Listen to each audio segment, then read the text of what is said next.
Nah, ini yang saya tuntut dari gereja itu seperti itu.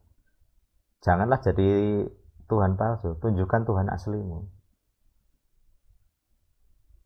Dari sisi pengetahuan, tunjukkan bahwa Tuhanmu sanggup memberi kecerdasan, sehingga kamu bisa mengajar dengan cerdas, dengan sesuai bahasa asli. Kalau cuma terjemahan, itu nggak cerdas, salah.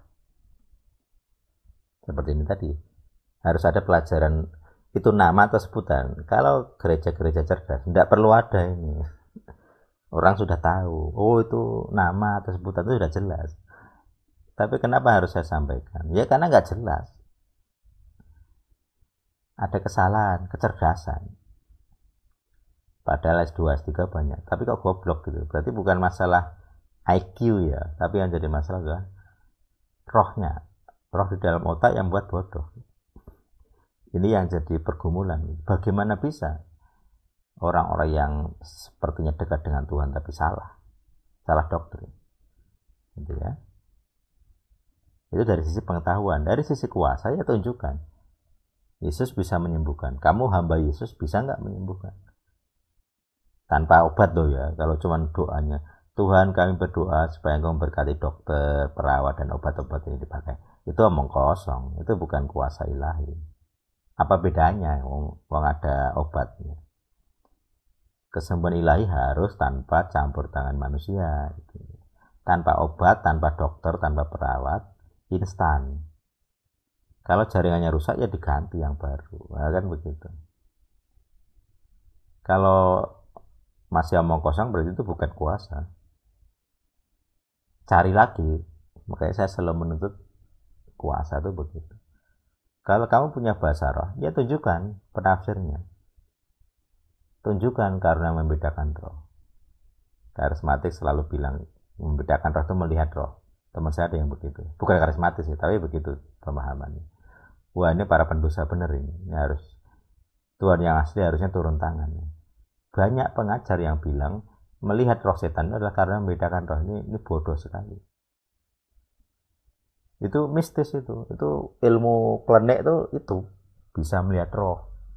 Dianggap karunia Roh Kudus itu kan kebodohan, dosa, mengajarkan dosa. Saya berdosa, saya berdusta. Saya mengajarkan inilah karunia Roh Kudus, bisa melihat roh. Oh ada kuntilanak, hei bu anakmu itu loh di punggungmu, kan begitu. Orang udah mati bisa melihat orang mati. Dia mengajarkan itu karunia Roh Kudus. Itu bukan soal bodoh lagi, itu sesat. Dosa, pengajaran yang berdosa.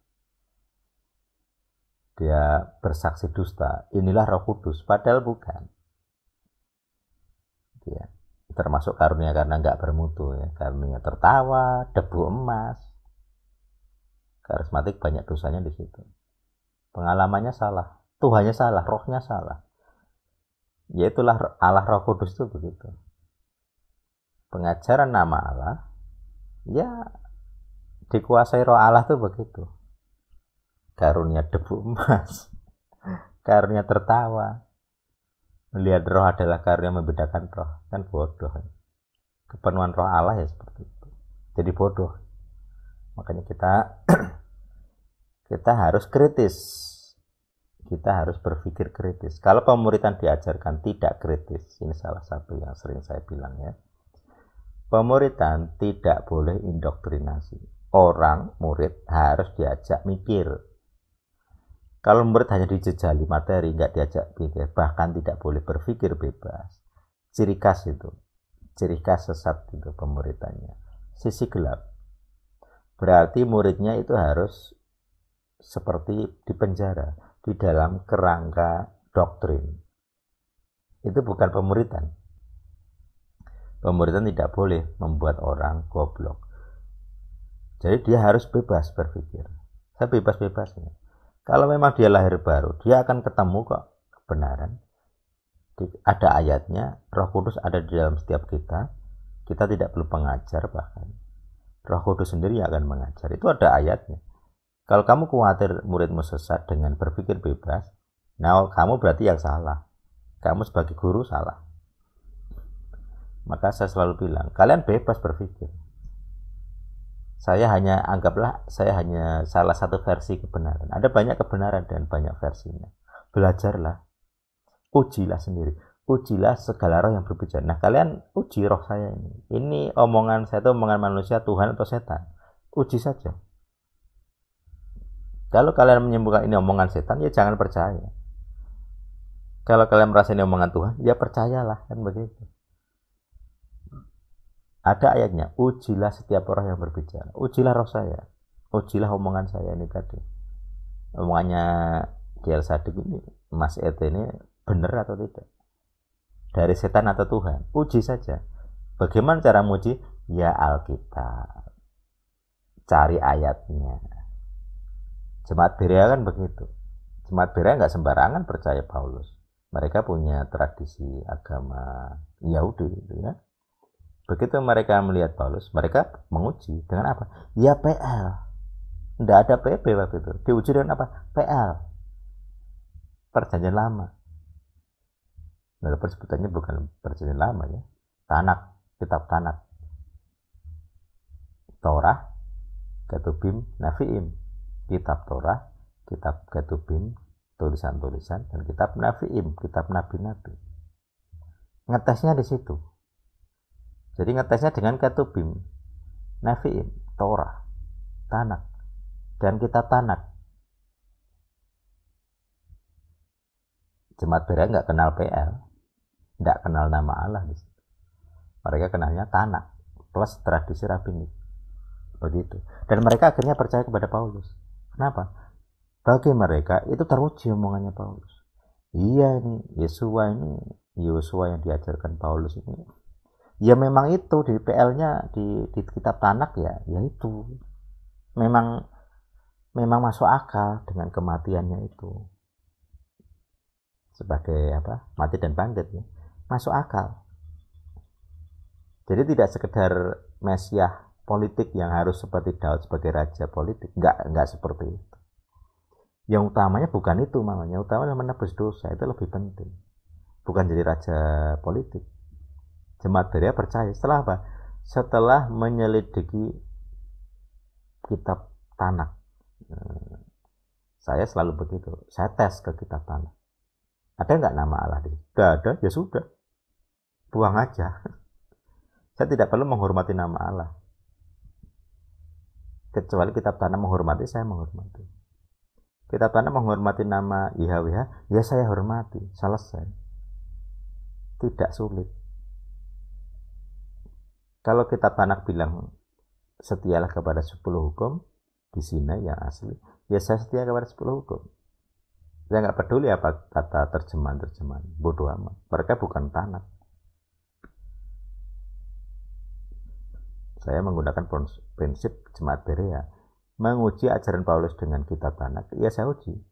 Siapapun yang nampaknya mengajar Alkitab, saya tes dengan kitab Tanak. Kalau salah ya saya nggak percaya. Saya menolaknya terang-terangan. Dulu saya keluar dari lembaga yang mendidik saya secara iman. Saya keluar.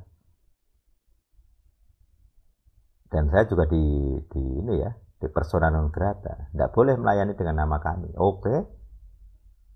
Sejak dulu saya selalu pakai nama El Sadik, nggak pernah pakai namamu. Sebelum kamu suruh pun aku sudah nggak pakai. Dan aku memang ingin memisahkan diri gitu. Kalau kamu menyembah Allah ya silahkan, tapi saya tidak mau. Saya hanya mau setia dengan Tanak. Kalau melanggar Tanak saya nggak mau. Semua doktrin PP itu ada Tanaknya, kutipan-kutipan PL-nya.